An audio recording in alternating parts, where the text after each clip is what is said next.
load of partners, but we have stagnant revenue.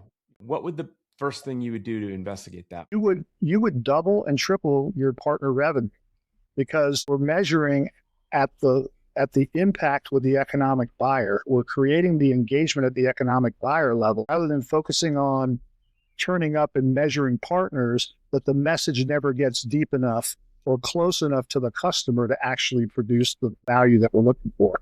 So going back to your question, Jeff, for me, it's about reframing that conversation. I like that. Active sellers around engagement.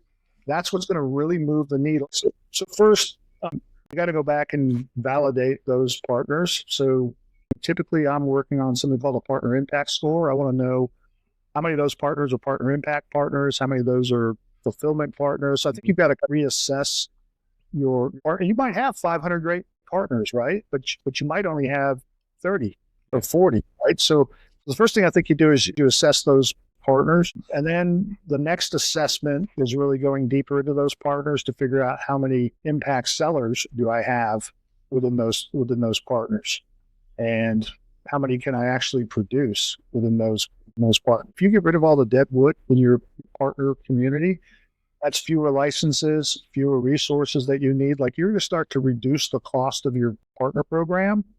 And if you're, again, focused on reducing active sellers, you're going to get better push to the market, which is going to equate to better revenue performance as a whole with fewer partners. So I think there's a balance that you have to find between both of those. And sometimes they're not easy conversations, but there's some really creative ways you can do that. I'm going to pay you less in the future on these renewals because you're not producing on the front end, right? So there's things you can do that will start naturally cycling out those partners